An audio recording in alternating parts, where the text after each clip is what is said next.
If you're a debut author, these are some things that you need to know about the friend groups that you are creating right now as your very first novel is coming out. Now, all authors who go through the process of being a published author, who are doing this as their career, have learned these lessons. These are things that we see again and again and again, and things that you as a newbie probably don't know. So let me paint you a little picture. You are going to get into this industry. It's going to be so fun. You're going to collaborate with a lot of really cool people. You're going to meet a lot of really cool people, but it is very much something that is going to change drastically over the first year of your career. You are going to see the people you come in with, the people that you befriend at first, change drastically over the course of that first year and then throughout the rest of your career. Because your fellow debuts, the people that you're getting in with right now, are very much like your high school friend groups. These are people that you are going to bond with. You're going to go through it with these people. You're going to feel like these people are in it forever. You will forever and always be friends with your fellow debut authors. But once graduation hits, once you meet reality, as they say, it's going to shift. It's going to change. And you're going to learn that the people you were tossed in with are not necessarily the people that are going to be there for the long haul.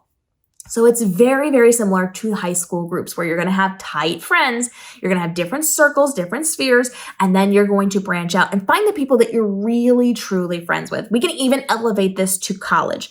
Back when I was in college, the very first week, they dropped us into start teams, as they call them. And it was a group of like 15 people, and you were supposed to hang out with them and do things so that you didn't feel isolated and lonely.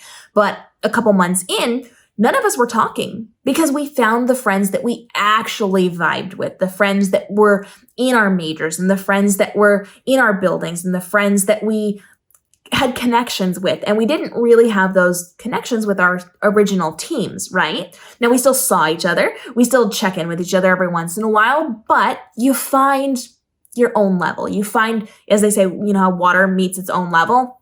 You're going to find that, you're in your different spots and you can still be friendly with these people, but they're not the ones you're going to go do everything with. They're not the ones you're going to hang out with. So going back to the high school conversation, once you graduate high school and you move into college and you move into life and you start having, relationships and jobs and all of those things, and you get married and all of the stuff, all the life stages, how many of you are actually friends with all of your high school friends? I'm not. Usually, you're going to have friends that you have like one or two that last the lifetime, and then some that you check in with every once in a while. You see them at the reunion. It's the same in your debut author group. So I have people that I started off with when I was a debut that I really don't talk to anymore. I don't see a lot of them anymore. I don't really have a lot of engagement with them, but there are a couple of them that are the lifelong friends, the ones that you do book signings with and you travel with and you do the different author events with. And you'll have some of them that are the check-in friends.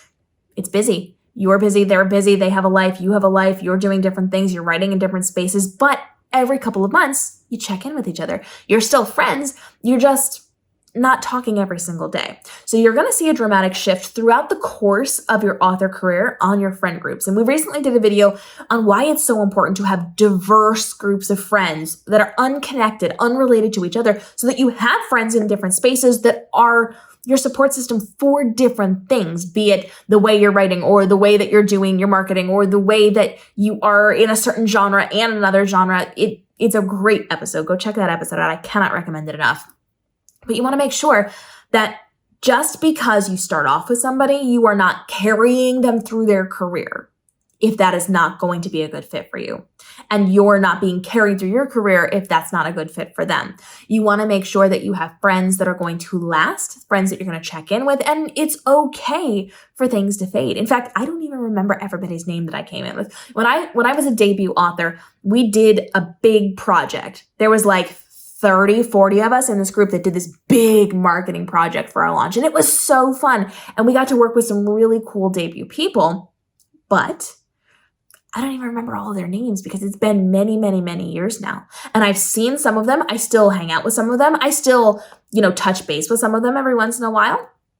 I'm here cheering them when they're doing cool things. And when I see them being successful, I love that. And if we are to drop into the same space at the same time, we will absolutely pick up where we left off and just have a lovely conversation.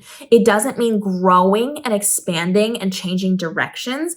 is a bad thing. And it certainly doesn't mean that there's any bad blood or anything that's gone wrong. It just means you're going in different directions. Just like in middle school, just like in high school, when you had a group of friends one year and the next year you don't have any classes together and you don't talk to them because you don't see them. They're not in your vicinity. But when you get dropped into an event together, you just sit there and you chat and you have fun, but they're no longer close to you simply because of proximity. It's the same thing that happens as debut authors. And that first year as a debut, that really is huge amounts of transition because you learn who you can trust and who you can't trust. You learn that there are some bad actors in this space. You learn that there are some really cool people who are very good for this industry that you just want to be near all the time. You're going to see a lot, experience a lot, and it's okay to have multiple friend groups and to have different degrees of friendship with those people because it is going to change. And as you become more established, you are going to be able to get in with more established people who will then be able to sharpen you and help you grow as you are building up your author life. So it's an ever-changing, ever-flowing friendship group that you are going to have inside of your author career. Do not think that the people you meet in the first couple of months are all you have access to, are all that you're going to do, or that you're responsible for them in any way. Because as the months go on, you're going to start to see who they are and who they are inside of this community. And you're going to have to make some decisions to cut some people out because they're bad actors and to keep some people in, or to maybe distance yourself a little bit, or to get closer to those people.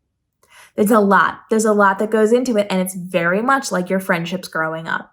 So drop your questions about being a debut author down below. I've been in this game for a really long time. I just celebrated my 7th year as a published author, but I've been working in publishing for many years before that. So we've got a very over a decade of experience in this industry, and I'm here to answer your questions. I also bring on professionals and leaders in this space to help you to grow. So it's not just me that you're listening to, but I'm bringing on qualified people to help you as well. So follow along as we continue to help you navigate the world of your publishing, from your writing to your publishing to your marketing, to make this your most profitable year ever with the least amount of stress and overwhelm and time commitment on your content creation. We'll see you then.